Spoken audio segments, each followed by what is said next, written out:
हमने जान बचाने के लिए, अपनी हिफाजत के लिए, अपने तहफ़्फ़ुज़ के लिए, अपनी सुरक्षा के लिए लोगों को इसी भारत में और इसी भारत की राजधानी दिल्ली में जो धोती और कुर्ता था ना, उससे हमने सलवार पहनते हुए देखा है लोगों को। शायद आपको याद आ जाए मतलब हमारी बात से। तो आप ज़्यादा कोई भी मुसलमान भारत में रहने वाला, कोई भी आलिम, कोई भी जिम्मेदार आदमी ऐसे मामलात के कौन सा जान का खतरा, मुझे बताइए कौन सा जान का खतरा था भाई? हम आपसे रेस्टोरेंट चलाते वक्त कौन सी जान का खतरा था, बताइए। सुनिए, रेस्टोरेंट चलाते वक्त कौन सी जान का खतरा था जनाब? सुनिए, आप बदनाम करना चाह रहे थे। रेस्टोरेंट चलाते वक्त कौन सी जान का खतरा था? आराम से खा रहा था वो आदमी, बोल रहा है कि मुझे केवल खाने के लिए रोटी दी जाती थी। कौन दे रहा था रोटी खाने के लिए? ना पैसे दे रहे थे, ना कुछ कर रहे थे। कौन वो मालिक था उसका, जिसका नाम बता रहे हैं, सरमपुर वगैरह जो भी नाम बता रहे हैं, वो केवल खाने के लिए। और तो और उसके गांव के लोगों ने आके बताया गलत कर रहे हो। वैसे तो आप कलावा पहनने में आप कहते हो कि इस्लाम खतरे में आ जाता है, लेकिन उसको कड़ा भी पहना दिया, उसको कड़ा भी पहना दिया, नाम भी बदल लिया, और तो और भगवान की मूर्ति भी लगा दी, नाम भी बदल के बैठ गए। तो ये तो सारी की सारी साजिश है भाई। 420 है, 420 एक जघन्य अपराध आता है, 7 साल की मिनिमम सजा बनती है, और जो सपोर्ट करते हैं उस साजिश के अंदर बीच में मिलते हैं, उन पर भी बनती है। जो बचाने वाले होते हैं ना, उन पर भी बनती है। अच्छा, मैं आगे बढ़ता हूं, कल से बहुत दिलचस्प चीजें मेरे शो में हो रही हैं। कल से बहुत दिलचस्प चीजें शो में हो रही हैं, और यही अजहरी साहब आप कई बार कह रहे थे, कई बार आपने कहा है, एक नैरेटिव सेट किया जाता है कि मोदी योगी की सरकार है तो मुसलमान खतरे में है। अच्छी बात है कि आपने स्वीकार किया कि खतरे में नहीं है।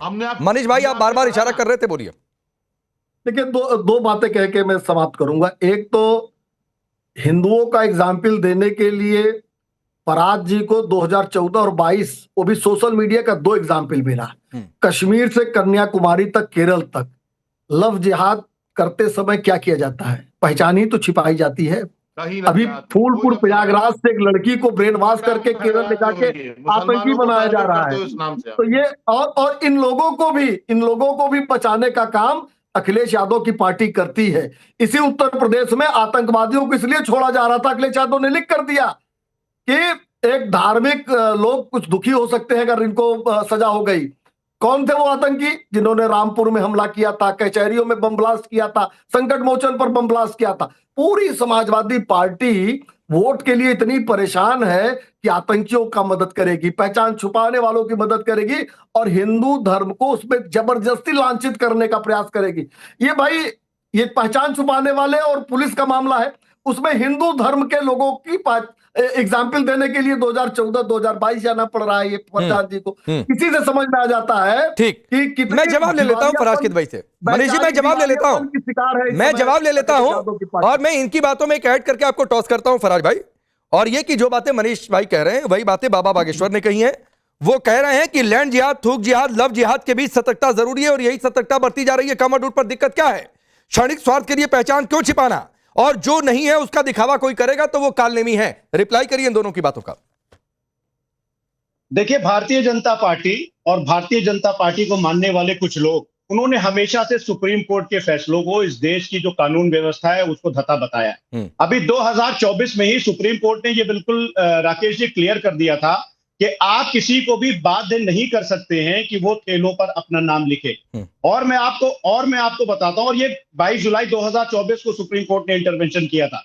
लेकिन भारतीय जनता पार्टी को आज की तारीख में, जो अफगानिस्तान और पाकिस्तान में कुछ साल पहले नहीं होता है कि जो मॉरल पुलिसिंग करने का शौक है, अगर कोई वैलेंटाइन डे मना रहा है तो इनकी एक सेना पहुंच जाएगी वहां पर गुंडागर्दी करने। अगर किसी सांसद का घर घेरना है तो दूसरी सेना पहुंच जाएगी गुंडागर्दी करने। इल्लीगल अगर कोई दुकानों के नाम चेक करना हो तो चौथी सेना पहुंच जाएगी। गौ तस्करी के नाम पर अगर गुंडागर्दी करना अच्छा, फराज भाई एक बात बताइए, मैं आपको इंटरप्ट कर रहा हूं। दुकानों का नाम चेक करना, अगर कोई मारपीट नहीं करता है, कानून हाथ में नहीं लेता है, तो ये इल्लीगल कैसे है? मुझे जरा समझा दीजिए, क्योंकि देश का कानून ये कहता है, उपभोक्ता संरक्षण अधिनियम, कल भी मैंने इसका जिक्र किया था, कि प्रोडक्ट और बनाने वालों के बारे में जानकारी दे सकते हैं, ढाबे या होटल संचालक का नाम या फिर उसका FSSAI लाइसेंस नंबर भी आप देख सकते हैं। ये एक ग्राहक को अधिकार है। तो अगर कोई जाकर पूछता है तो ये इलीगल कैसे, बशर्ते वो कानून को हाथ में ना ले? देखिए, दो चीजें। एक तो ये है कि जो मैं भी आपको बता देता हूं, आप पढ़िएगा, street vendors protection of livelihood and regulation of street vending act 2014। इसके हिसाब से आप किसी फल वाले को, किसी पान वाले को, किसी गोलगप्पे वाले को, किसी चाट वाले को, भाई ढाबे की बात हो रही है, ढाबे की बात हो रही है, पहले उस पे आ जाइए। करते हैं लोग राकेश भाई। अच्छा रुक जाइए मनीष भाई, रुकिए 30 सेकंड दीजिए, 30 सेकंड उनको दीजिए। ढाबे या होटल की बात हो रही है, रेहड़ी वाले की बात नहीं हो रही है फराज भाई। एक आध लाइन का इंटरप्शन समझ में आता है, वो काउंटर, लेकिन ज्यादा मनीष भाई आपको एक लाइन बोलकर चुप हो जाना चाहिए था, एक ही लाइन का काउंटर होना चाहिए। बोलिए फराज भाई। हाँ नहीं, देखिए अभी पिछले साल जो इस उत्तर प्रदेश गवर्नमेंट का जो एक ऑर्डर आया था, या उत्तराखंड में भी जो ऑर्डर आया था, उसमें फल की दुकानों तक भी नाम लिखने के लिए ये लोग बाध्य कर रहे थे। अच्छा। एक सरकार है जो भारतीय जनता पार्टी की सरकार है, एक पैरेलल सरकार है जो गुंडों की सरकार चल रही है। उन गुंडों की सरकार को, उस गुंडों की सरकार तो अखिलेश यादव के यार राकेश भाई मैं जा रहा हूं, थैंक यू वेरी मच। अरे नहीं जाइए भाई, रुक जाइए। अच्छा रुकिए मैं उसको सोल्यूशन देता हूं। एक मिनट अभी सिर्फ फराज भाई की आवाज ऑन एयर है, सिर्फ फराज भाई की आवाज ऑन एयर है। मैं एक सवाल पूछता हूं, अभी सिर्फ मेरी और फराज भाई की आवाज ऑन एयर है। मैं फराज भाई एक सवाल पूछता हूं, आप ये कहना चाह रहे हैं कि ठेले वालों की, रेहड़ी वालों से नाम पहचान ना पूछा जाए, होटल ढाबा वाला नाम लिख दे? आप मैं कोई नहीं होता हूं पूछने वाला या बताने वाला। जो एक्ट्स हैं, जो सुप्रीम कोर्ट ने कहा है, उसके बारे में मैं बता रहा हूं। अब एक फाइनल बात मेरी आप सुन लीजिए। हाँ सुनाइए। देखिए क्या है कि ये डिबेट क्यों की जा रही है राकेश, या बीच में भड़किएगा नहीं। ये डिबेट इसलिए करवाई जा रही है ताकि ध्रुवीकरण हो सके। अब सुनिए, आगे मैं इंपॉर्टेंट चीज बोलने जा रहा हूं, सुनिए। हाँ, बाद में आप हंस लीजिएगा। उस चीज पर डिबेट कभी नहीं होगी कि बंबई में दो लोग अमूल, गोकुल और महानंदा के पैकेट्स में नाली का पानी भर करके उसको अशुद्ध कर रहे थे, और उसका नाम था श्रीनिवासुल और डापडली। अब सुनते जाइएगा, उसके ऊपर किसी मीडिया चैनल ने बहस नहीं की। सिंथेटिक दूध का एक बड़ा रैकेट का पर्दाफाश हुआ था कि दूध में शैम्पू, यूरिया, डिटर्जेंट सब मिलाया जा रहा था। हाँ, अब फराज भाई मैं रोकना पड़ेगा, समय इसके आगे की इजाजत नहीं दे रहा है। आपकी बात मैं समझ गया, देश ने भी सुन लिया होगा। अब मैं बता रहा हूं कि आप इतना क्यों बोल रहे हैं। एक पुरानी कहावत है, खिसियानी बिल्ली खंबा नोचे। ये स्थिति सामने दिखाई दे रही, कौन बिलबिला रहा है, कौन सत्य है? अरे चोरी सामने आई है साहब, चोरी सामने आई है। लेकिन राकेश भाई एक इस्लाम के अंदर कॉन्सेप्ट है अल तकिया, जो इनको अलाउ करता है कि आप देश काल परिस्थिति के अनुसार से अपनी पहचान बदल सकते हो, झूठ बोल सकते हो। तो इसीलिए आज हमारे किदवई साहब जो यहां बैठे हुए थे, जिस प्रकार से उन्होंने वो कॉन्सेप्ट को बचपन से पढ़ा है, और यहां तमाम बैठे हुए मौलाना लोग, यानी पल पल तोला, पल पल माशा, यानी हर बार रंग बदलते हुए हर चीज को अपने ऊपर करते हैं, और हजार खून माफ। मुझे बताइए, देश के अंदर बलवा करने चाहते हैं, इनका सीधा सीधा एक ही टारगेट था। ये तो मैं कह रहा हूं बहुत बड़ी साजिश स्वामी जी ने वो खुलवा दी वहां पर। योगी बाबा की सरकार के अंदर बदनाम करने की साजिश थी, और अगर ये कावड़ निकलते वक्त इस प्रकार की साजिश सामने आती तो सोचे क्या होता। अगर कावड़ वाले वहां पर कुछ हमला करते, हंगामा करते, तो पूरे देश में हंगामा हो जाता कि कावड़ी हंगामा मचा रहे हैं, कावड़ी हंगामा। पूरी ऑर्गेनाइज खेल है, पूरा ऑर्गेनाइज खेल है, और इसके पीछे एक पूरी साजिश है कि, और निकलेंगे यही बैठे हुए जो लोग हैं ना, इन्हीं के लोग निकलेंगे। ये सारी खेल जब पुलिस के डंडे पड़ेंगे तो सब सामने आएगा, किसने क्या सरकार को, देश को हिलाने के लिए ये इतनी गंदी साजिश रच रहे हैं कि, यानी सोचे किदवई साहब और एसटी हसन साहब छोटे मोटे आदमी तो है नहीं, छोटे मोटे आदमी नहीं है। इनकी पार्टी के तथ्य लिंक लोकल लेवल तक होंगे, इनको एक एक तथ्य मालूम होगा कि कौन क्या, किस प्रकार की घटना घटी है कि नहीं घटी है। लेकिन बयान बहादुर ऐसे हैं कि पूरे देश को, ओवैसी साहब ने पूरे देश को नहीं, लेकिन हो गया। आचार्य जी, मैं आपको एक मिनट के लिए रोकता हूं। जो आपने एक शब्द का इस्तेमाल किया, आचार्य जी ने तो डायरेक्टली इसकी आलोचना की, फराज किदवई खुलकर आलोचना नहीं कर पाए। लेकिन दोनों लोगों को मैं समय देता हूं, और इसलिए कि जो आप लोग अब रास्ता तलाश रहे हैं, तो आचार्य विक्रमादित्य कह रहे हैं आप लोग अलतकिया कर रहे हैं। फराज किदवई पहले। जी राकेश जी, सबसे पहली बात तो यह है कि स्वामी जी ने अल तकैया की बात की। अल तकैया में आप अपनी पहचान तब छुपा सकते हैं जब आपकी जान को खतरा हो, और पूरा समाज, ऐसा नहीं है कि छोटी छोटी बात करने के लिए वो इसका इस्तेमाल करेगा। लेकिन चलिए कोई बात नहीं, आज देश में एक विचारधारा, जान का खतरा है, सरकार जाने वाली है, आपकी राजनीतिक सरपरस्ती खत्म होने वाली है। आपका, अरे उनकी सरकार कहां है आचार्य जी? जान उनकी सरकार कहां है कि चली जाएगी? वो तो सरकार लाने के लिए सारी कवायद चल रही है, आप कह रहे हैं सरकार चली जाएगी। अरे यादव भी छूट गए थे, यादव चले गए थे। अरे अभी तो ये मत कहिए कि सरकार जाने वाली है, अभी फराज भाई को बोलने दीजिए। सारी वही स्थिति। हाँ रुक जाइए, अभी तो सरकार लाने की प्रयास चल रहा है। बोलिए फराज भाई। ठीक है। अच्छा राकेश जी, अभी 2014 में एक ट्विटर आईडी का यूज हुआ और उसका नाम रखा गया लेटेस्ट अब्दुल। उसके नाम से एक फेक आईडी बनाया गया और उस आईडी को चलाने वाला, देखिए हम लोग हिंदू मुस्लिम नहीं करते हैं, लेकिन वो हिंदू भाई हमारा था। उसके बाद में उसने खूब नफरत फैलाई। अब सुनते जाइएगा, जुलाई 2022 में कर्नाटक पुलिस ने एक युवती, होता है ना साहब, मैं कह रहा हूं अलतकिया होता है ना, आप वो छोड़ दीजिए, आपके यहाँ अलतकिया होता है ना।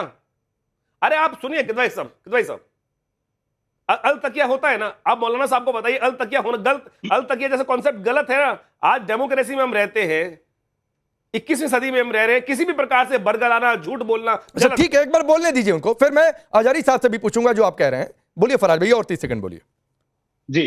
तो जुलाई 2022 में कर्नाटक की पुलिस ने एक युवती को गिरफ्तार किया था और उस युवती का नाम था शायद डिविन देबे या दुबे, कुछ ऐसे ही नाम था, मैं नाम भूल रहा हूं। उसने एक मुस्लिम व्यक्ति के नाम से सोशल मीडिया आईडी बनाई और उससे खूब नफरत फैलाई।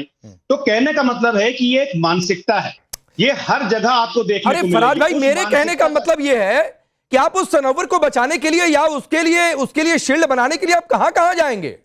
मैं आपको एक चैलेंज देता हूं, और चैलेंज ये कि जो सनोवर ने धोखाधड़ी की है उस पर आप 30 सेकंड बोलिए, कोई बीच में नहीं आएगा। अच्छा एक काम करिए आप राकेश जी, बार बार मुझे आपने इंटरप्ट किया, स्वामी जी ने इंटरप्ट किया, एक पर्चा भेज दिए, मैं वो पढ़ दूं। नहीं सर, आप सनोवर पर बोलिए 30 सेकंड। पर्चा भेज, मैं फिर शुरू करता हूं काउंटर, रुकिए, ये फिर शुरू करता हूं, ये दिखाइए भाई। और कोई ये नहीं कहेगा, सबका फेडर डाउन करिए, सिर्फ फराज भाई का 30 सेकंड, कोई बीच में नहीं आएगा, बोलिए। ठीक है, देखिए जो भी ये काम कर रहा है, चाहे तहव्वुर हो, चाहे तसव्वुर हो, चाहे वो कर्नाटक की औरत हो, चाहे जो मैंने दो चीजें बताएं, वो गलत है। अब सुनिएगा मेरी बात, वो गलत है, मैंने पहले भी उसका खंडन किया था, लेकिन आप कैटलिस्ट हैं, आपको मैं कैटलिस्ट की उपाधि देता हूं कि आप किसी न किसी तरह से चाह रहे हैं कि इस देश में हिंदू मुस्लिम के बीच में खाई पैदा हो और भारतीय जनता पार्टी को उसका सीधा फायदा मिले। लेकिन अब सुनिए, स्वामी जी से पूछिएगा कि वो कौन सी ऐसी चीज होती है जिसको इस्तेमाल करके हो गया। अरे सुनिए, अरे हो गया, 33 सेकंड हो गया। 33 सेकंड में देश देख रहा है कि सिर्फ 10 सेकंड फराज भाई ने सनोवर पर बोला होगा, बाकी मुझे को था कर्नाटक चले गए, लेकिन सनोवर पर आप 30 सेकंड नहीं बोल पा रहे हैं। और इसी तरीके से फराज की भाई आप संभल पर नहीं बोल पा रहे थे, संभल में हिंदुओं को मारा गया, पीटा गया, कत्लेआम हुआ, उस पर नहीं बोल पा रहे थे आप 30 सेकंड का चैलेंज नहीं पूरा कर पा रहे हैं सनोवर पर बोलने के लिए। ये आपकी राष्ट्रवादिता है, तो माफ करिएगा सर, आपकी राष्ट्रवादिता आपको मुबारक हो। अब आप इस देश के पिछड़ों को, इस देश के दलितों को, आगे पिछड़ों दलितों पर मैं इसीलिए कह रहा हूं आचार्य विक्रमादित्य, मनीष जी एक मिनट और दीजिएगा, मैं इसीलिए कह रहा था आचार्य विक्रमादित्य कि ये सरकार लाने की सारी कवायद चल रही है, सरकार तो अभी है नहीं कहीं, तो सरकार लाने की कवायद चल रही है। 30 सेकंड का चैलेंज सनोवर पर आप पूरा नहीं कर पा रहे फराज की भाई, जिसने धोखाधड़ी की, जिसने कर्मचारी का नाम गलत रखा, हम आईना दिखाएंगे कि देखो तुम देश में नफरत। सर आईना आपका देश ने देख लिया, फराज भाई आईना आपका देश ने देख लिया कि 30 सेकंड आप नहीं बोल पा रहे हैं। आजारी जी आप लोगों को आपने जो कुछ कहा, आज क्यों है आपने जो कुछ कहा उसको आचार्य विक्रमादित्य कह रहे हैं, आप अलतकैया कर रहे हैं। ऐसा है ना